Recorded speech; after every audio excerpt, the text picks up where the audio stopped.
Bonjour à tous, allez, on se retrouve aujourd'hui, lundi 20, pour nos petites énergies du 20 au 24. Alors, comme vous le voyez, le soleil a voulu s'inviter sur notre tirage, donc j'espère que ça va augurer d'avoir une bonne semaine. Pour vous donner les énergies générales, et ça y est, je commence déjà à bafouiller, donc on n'est pas rendu, je vous le dis. Et pour vous donner les énergies générales, j'ai pris le Happy Tarot pour nous donner un petit peu plus d'humour. Et ensuite, pour tout ce qui est sentimental, j'ai pris l'oracle des amoureux. Mais comme certaines cartes n'ont pas de, on va dire, de mots porteurs, je vais appeler ça comme ça. Je vais les renommer un peu parce que le texte serait trop long à vous expliquer. Allez, on est parti pour le général. Eh ben, bien sûr, je commence déjà avec une carte à l'envers, ça ne va pas le faire. Nous avons le 3 d'épée, la reine de bâton, le valet d'épée, l'ermite et le 9 de denier. Allez, hop, c'est parti mon kiki. Et rien ne va plus au pays des bisounours, c'est de la guimauve. Hein. Tout est chamboulé, sans dessus-dessous et trop de choses se passent dans votre tête. Vous vous posez un petit peu trop de questions existentielles et vous ne savez plus bien où vous allez ou à la limite ce que vous devez faire. Vous ne savez pas, c'est un coup oui, un coup non et vous avez l'impression que la poisse vous poursuit et voire même que tout le monde est contre vous. Hein. C'est vraiment, vous en avez vraiment ras le bol cette semaine. Et toute cette inconstance va faire que ça va être très très dur à gérer. Alors attention, conflit en approche et en visuel en plus. Hein. Mais notre petite reine de bâton vous dit qu'il va falloir faire un petit peu de tri dans vos pensées, en ranger même certaines dans un petit coin pour l'instant, parce que vous ne pouvez pas vous battre sur tous les fronts en même temps.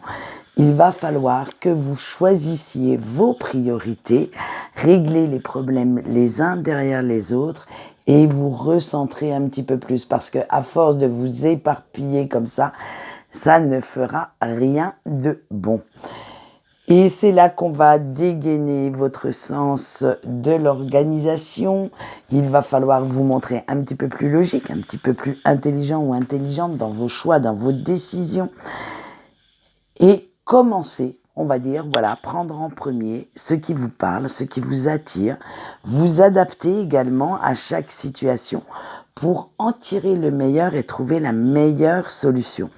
Mais coûte que coûte, vous allez devoir avancer et vous montrer en plus motivé. Alors là, ça va être de plus en plus dur au fil de la semaine. C'est comme ça que les solutions vous apparaîtront et qu'elles seront à la limite, je dirais, elles viennent d'elles-mêmes. En fait, ces solutions vont vous apparaître comme par enchantement, comme par magie. Alors faites bien attention aux messages que vous pouvez trouver sur votre route. Et que dites-vous de toute façon que de foncer tête baissée juste pour vous débarrasser de ce problème n'a jamais été la bonne solution. Alors prenez bien le temps qu'il vous faudra, réfléchissez bien à ce que vous voulez et même si tout n'est pas clair dans un premier temps, rien ne vous empêche d'aller demander conseil ou aide à quelqu'un qui saura vous conseiller, vous épauler, mais à la limite vous écouter également efficacement. Parce que cette personne aura peut-être un autre avis que le vôtre, pourra vous aider plus objectivement que vous au milieu de cette tourmente, au milieu de ce petit cyclone. Et allez, on finit quand même sur une petite note d'optimisme avec notre 9 de denier. Ne laissez surtout pas l'insatisfaction ou la frustration vous guider vers un mauvais chemin, dans une mauvaise direction. Acceptez les défis un petit peu que la vie met sur votre route et osez annoncer la couleur en prenant vos décisions. Si vous souhaitez vraiment que les autres vous écoutent, n'hésitez pas à vous imposer et en vous émancipant ainsi de leur avis, de leur jugement, dites-vous bien que ce qui est bon pour eux n'est pas forcément bon pour vous. Alors, les plus belles récompenses, en fait, sont celles gagnées dans l'adversité. Alors ne l'oubliez pas et faites face à vos problèmes à la place de les laisser prendre le dessus. Et nous avons 2 messages des anges parce que 2 cartes ont sauté ensemble et vous me connaissez assez maintenant pour savoir que je prends toujours ces 2 cartes. Et nous avons en premier notre ange Nitaël qui symbolise l'écoute, l'équilibre. Alors vous pouvez lui demander son aide à cet ange si vous avez besoin de retrouver votre stabilité émotionnelle. Et il vous la donnera en vous faisant assumer votre part de responsabilité suivant les événements. Vous faire reconnaître et assumer ce que vous avez dit ou ce que vous avez fait. Et le message canalisé, et regardez s'il n'est pas beau ce phénix, et le suivant, si ta flamme créative s'éteint, ferme les yeux et pense à ce qui te passionne, ce qui te libérera du négatif et ravivera cette création en toi. Eh bien écoutez, ravivez cette flamme, ravivez la passion, faites vraiment jaillir ce feu d'artifice. Notre deuxième ange, quant à lui, est l'ange Lovia, qui symbolise les révélations, les rêves, et il vous aidera en vous donnant la force intérieure de suivre le chemin que vous souhaitez emprunter, et il le fera en fait sans que vous culpabilisiez ou sans que vous angoissiez. Ça sera vraiment je vais y aller tout cool, tranquillou. Le message canalisé est il est temps de déployer tes ailes et d'aller là où te guide ton cœur. Donc pour certaines personnes, si le message n'est pas clair, on va le faire un peu plus sympa. Vibrez d'amour pour vous-même et pour les autres. Voilà. Eh bien, nous allons, oh là là, ça y est, ça commence. Nous allons voir enfin, ce que nous donne le tirage sentimental et nous allons voir les couples. Et j'ai du mal ce matin, désolée. Alors, la décision, l'acceptation, la machine arrière, les souvenirs, voilà, je vais l'appeler comme ça, celle-là, l'imagination et un message pour toi. Alors voilà ce que ça nous donne parce que vous allez voir que ce petit oracle est très beau. Franchement, il est magnifique. Mais alors déjà pour le battre sans faire tomber tout le tas de cartes, c'est déjà dur.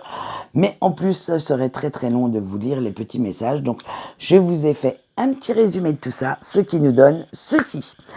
Pas si facile que ça, la vie de couple avec ses hauts, ses bas. Et en ce moment, ça a tendance un petit peu à grignoter votre amour et surtout votre patience. Parce que vous ne comprenez pas toujours les décisions, les choix ou les actes de votre autre. Limite, vous en trouvez certains complètement débiles. Et vous vous dites, mais pourquoi est-ce qu'il ou elle fait ça? Et ça, c'est de l'incompréhension pure et simple. Mais vous allez devoir quand même composer avec ça, avec aussi ces sautes d'humeur, ce qui va créer quelques petits conflits entre vous. Et les nuages vont refaire leur apparition. Mais plutôt que de rentrer en guérilla, en bataille avec votre autre, vous décidez de rester sagement dans votre coin et de faire comme si de rien n'était, de prendre ce temps, en fait, pour prendre soin de vous, pour vous recentrer sur vos propres besoins et à force de réfléchir, de vous creuser un petit peu les ménages, vous allez voir quelques opportunités de réconciliation se profiler à l'horizon. Alors, de toute façon, vous allez attendre que cet orage passe et vous savez très bien qu'une fois que celui-ci se sera dissipé, l'amour sera toujours au rendez-vous et vous attendez patiemment dans votre coin que cela revienne à de meilleurs auspices. Voilà, vous voyez, donc il est très très important de montrer quand même votre soutien et votre compréhension à votre autre. Allez, on voit tout de suite maintenant nos célibataires. Et là, ça va être beaucoup plus simple parce qu'il y a certains mots déjà sur les cartes. La transformation, l'espièglerie, la joie, mon amour, la confiance et l'union sacrée. Alors là, attention, célibataire, vous êtes sorti de votre bulle de solitude, de mal-être, mais malheureusement pour sauter à pieds joints dans la bulle des souvenirs et de la nostalgie. Allez, on y va, on continue maintenant. Le déclic se fait et vous reprenez enfin le pouvoir sur votre vie sentimentale. Ça, il n'y a pas de problème. Tout ça parce que vous avez su prendre la bonne décision, la bonne direction et vous avez maintenant vraiment envie de retrouver plus de légèreté, plus de compréhension et d'amour vis-à-vis des autres. Arrêtez de croire que tout le monde vous en veut pour un oui ou pour un non, mais aussi pour vous-même. Et vous cherchez à ressentir de nouveau la joie, la passion entrer de nouveau dans votre vie. Et pourtant, vous savez que vous l'avez connue, cette passion. Vous l'avez toujours dans votre cœur et c'est cette relation qui revient vous hanter, qui revient s'immiscer de plus en plus dans votre tête, dans votre esprit. Vous y pensez et vous cherchez même un moyen d'aller voir s'il y aurait possibilité de se réconcilier avec la personne qui a su éveiller cette passion, qui a su également éveiller tous vos sens. Et vous savez très bien que c'est cette personne-là et pas une autre qui pourrait vous faire sortir de votre léthargie. Alors on verra le week-end prochain ou la semaine prochaine si vous avez pris la décision d'aller voir du côté de cette personne ce qu'elle a de beau à vous dire. Eh bien on va finir comme d'habitude par nos petits breaks. Et nos petits breaks, ils ont quoi? La méfiance, la romance, la réponse, la guérison et le choix. Oui, j'ai mis des petits mots clés sur les... Ah voilà, c'est ça que je cherchais depuis le début. Les mots-clés sur certaines cartes qui n'en ont pas. C'est plus facile pour vous pour comprendre. Allez, mes petits breaks, vous vous faites encore pas mal d'illusions. Alors, il y a encore pas mal de travail pour épurer vos dernières blessures et retrouver votre équilibre perdu. C'est-à-dire que vous recherchez en ce moment à créer une nouvelle stabilité émotionnelle. Et ça met un petit peu votre mental dans tous les sens, un peu le bins dans votre tête en ce moment, car vous avez beaucoup de questions qui restent sans réponse. Mais ce dont vous êtes sûr, c'est de l'amour inconditionnel que vous éprouvez pour la personne de votre cœur. Et vous savez très très bien que cette relation était la meilleure chose qui vous est arrivée, qu'elle vous apportait vraiment tout ce dont vous aviez besoin, la tendresse, l'amour, la compréhension, la complicité, la fusion sexuelle. Bref, c'était le truc au top. Et en plus, vous étiez complètement heureux ou heureuse avec cette personne. Mais à force de vous remettre en question, de chercher comment vous améliorer, comment évoluer, vous êtes parvenu en fait à comprendre ce qui avait amené cette relation à se finir, à être dans ce coin des breaks. Et maintenant, vous pourriez aimer cette personne sans l'étouffer, sans même craindre vos peurs profondes. Et à ce jour, vous n'aspirez qu'à une chose, c'est de retrouver votre autre, de retrouver cet amour perdu. Et vous savez, vous le sentez également, que c'est avec lui ou avec elle que vous souhaitez être, que vous souhaitez finir vos jours. Eh bien, écoutez, tout ça, c'est bien beau, l'introspection à foison, là. Mais à un moment donné, mes chers petits breaks, il faudrait acter tout ça dans la réalité. Allez chercher vraiment vos réponses dans le concret plutôt que dans l'imaginaire. Et vous verrez peut-être que vous aurez de très bonnes surprises. Quant à nous, on saura ce qui se passera le week-end prochain et la semaine d'après. Et peut-être que cela va durer quelque temps, votre petite réflexion et mettre un peu plus de temps à se décanter. Quant à moi, c'est tout pour aujourd'hui. Je vous souhaite une bonne journée et je vous dis au revoir.